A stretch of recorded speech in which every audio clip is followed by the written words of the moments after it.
about 24 years ago. I look like 15, but I was actually 26 on this picture. Why I look like this? It's very simple. Because I got diagnosed with cancer when I was 26 years old. I was a professional athlete. I tried to play hockey, which the Canadians can do much better than the Germans. I know that, so that's why I don't want to talk about this any longer. But actually, at this age of 26, I lost all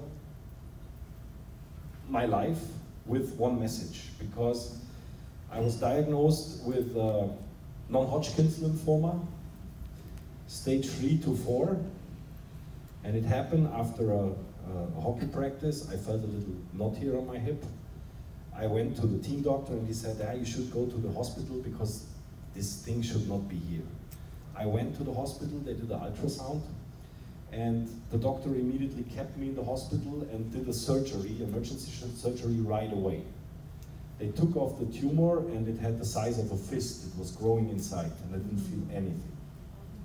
I was at that time about 205 pounds. I was a tank.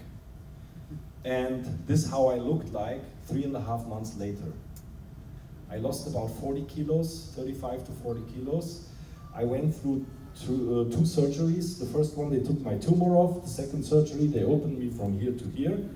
They took out the entire lymph string to make sure that they catch eventual metastasis. And then they put me on a full stage of chemotherapy. This is how I looked like 2 weeks before I left after I left the hospital. I went on a retreat to Disney World in Orlando. This is where these pictures were made. So I look like a person, like a child on this picture, because I lost not only physical substance, but I also lost a lot of faith in life. My psychological situation was pretty bad. More or less, I was not the same person than before.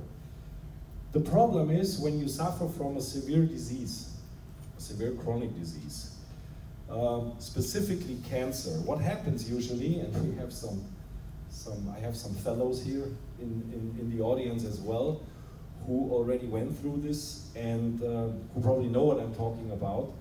The problem is when you leave the hospital and when they are done with you, with all these medical stuff they can do, with all the therapies they can provide, with all the medications that they can provide, they leave you alone. You go out of the hospital, and the problem with cancer is, the tricky thing is, you never know whether it comes back or not. So you start living with this fear constantly, 24/7. I hope that this devil will not start growing again. And this is probably the worst part of the whole story, that you need to accept this, that this situation is happening, and you have to find probably a very individual way to deal with it. And I think every cancer patient deals in a different way with this.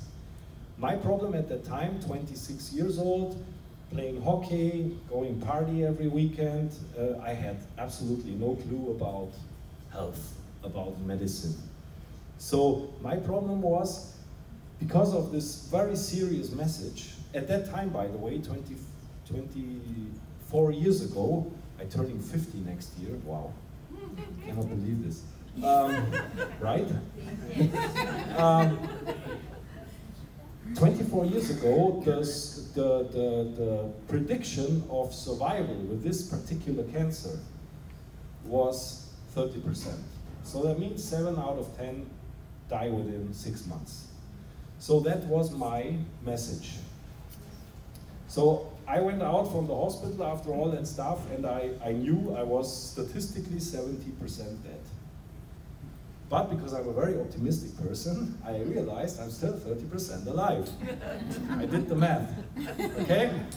So I was literally talking to myself, what can I do now to deal with this situation? What can I do to become proactive to prevent myself from another cancer attack? And then you know what's funny? When you go out of the hospital, I mean, your environment becomes aware of it, that something's wrong with you. You know, those messages, they always run fast. He has cancer, don't touch him. You know? And then, when you come out of the hospital, those people approach you, and they give you all kinds of hints and tips.